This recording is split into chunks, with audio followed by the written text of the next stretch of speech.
Bien-aimés dans le Seigneur, bonjour. Que le Seigneur vous bénisse et qu'il vous accorde sa grâce et sa bonté.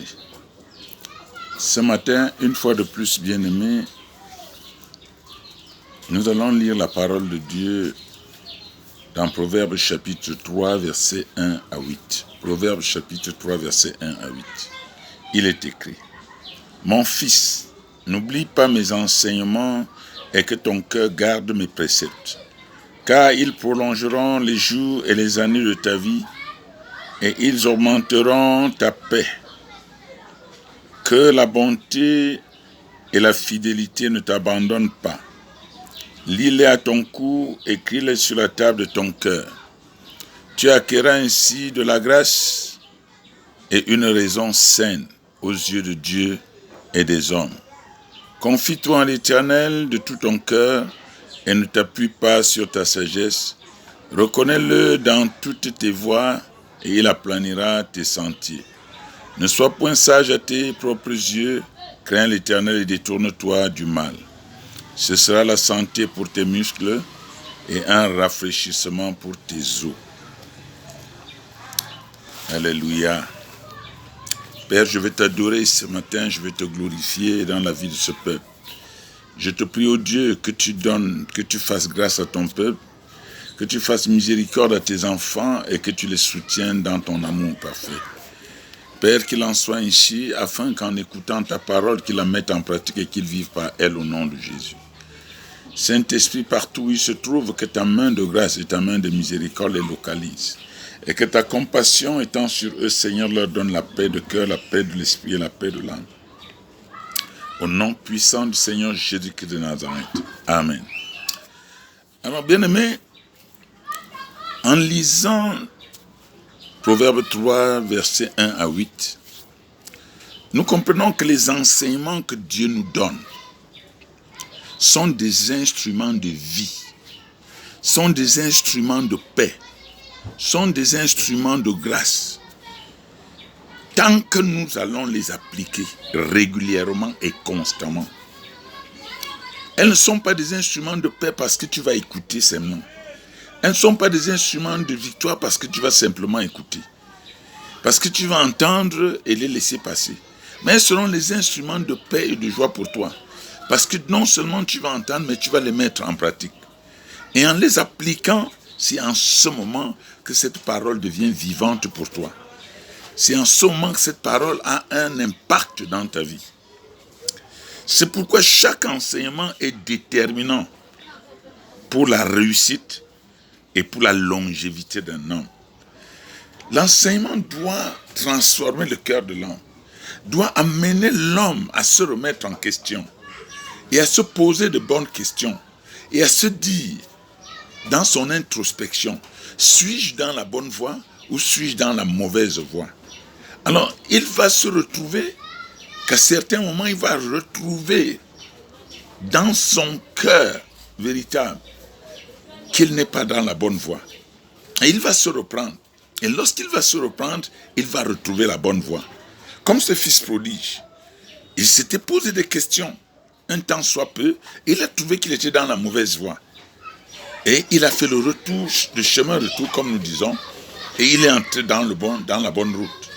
Alors, l'enseignement de l'Éternel est pour toi un moyen de revenir sur le bon chemin. Et parfois même pour te remontrer que ce chemin que tu as emprunté est le bon. Continue dans le bon chemin. Alors, mais cet enseignement doit toucher ton cœur.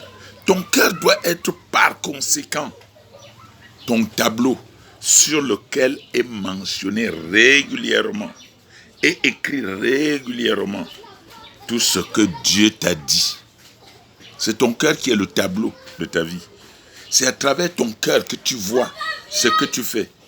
Parce que l'action que tu poses sur la terre, elle doit venir de ton cœur. Lorsque cette action ne vient pas de ton cœur, il n'y a pas de correspondance entre ce que tu fais et ce que ton cœur dit. Conséquence, telle qu'il y a cette dissociation, je veux dire cette division entre ce que ton cœur fait et ce que ton cœur dit, Dieu n'est pas en rapport avec toi. Il faut toujours la correspondance cœur et manifestation palpable pour que cela soit une force. On ne peut pas méditer dans son cœur la vie pendant qu'on déclare le mal de ses lèvres. On ne peut pas méditer, avoir la victoire pendant qu'on médite de ses lèvres la défaite. On ne peut pas méditer l'abondance pendant qu'on devient égoïste, pendant qu'on ne se rassure pas qu'on pose des fondements qui apportent l'abondance. Bien-aimés, plusieurs ont ce problème de remettre à Dieu tout ce qui est en eux d'une façon sincère.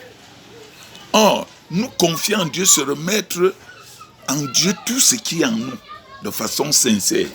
Tu ne peux pas te dire tu te confies en Dieu, tu caches une partie de ta vie et tu confies une partie. Non, c'est pas ça se confier. Quiconque se confie en Dieu donne toute la partie, donne tout son cœur, tout son corps, toute son âme à Dieu.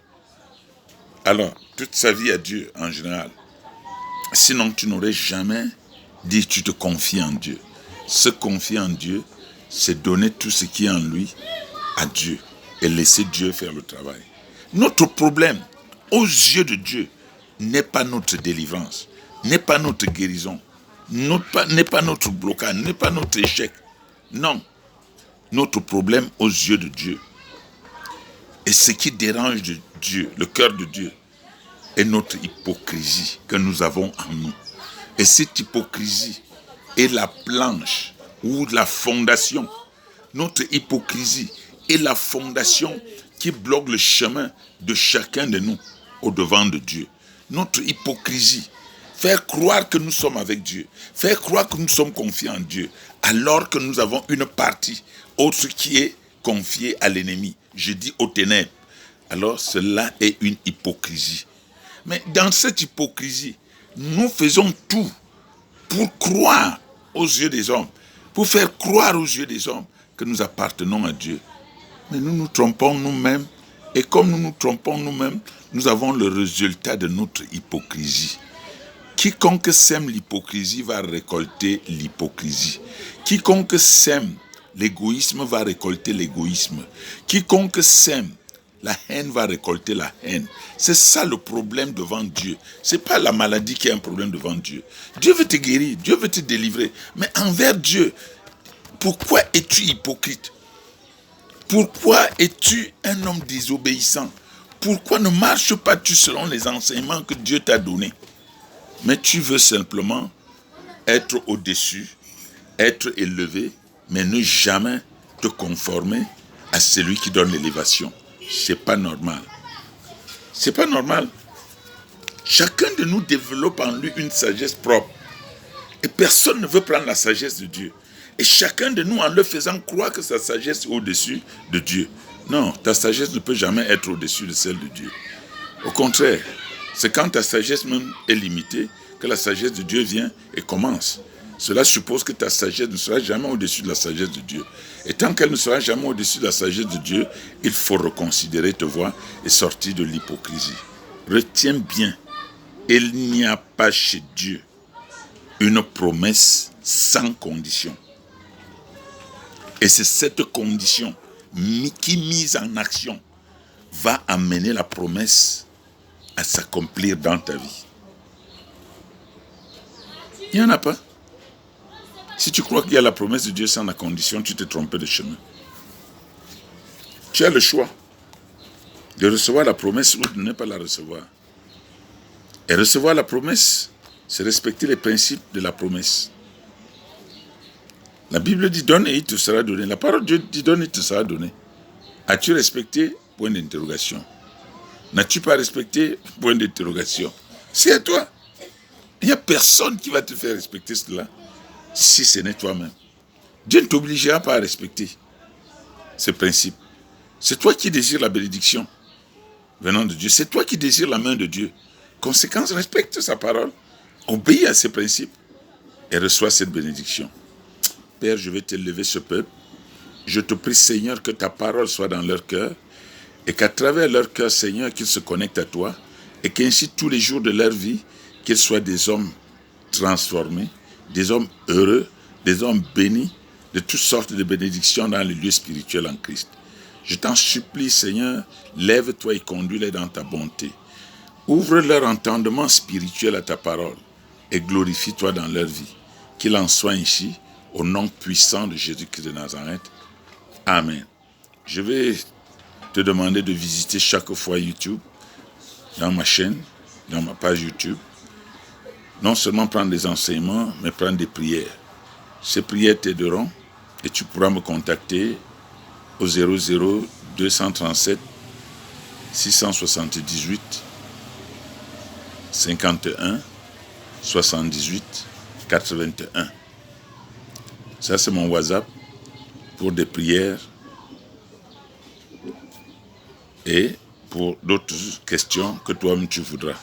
Que Dieu vous bénisse. Au nom de Jésus-Christ. Amen.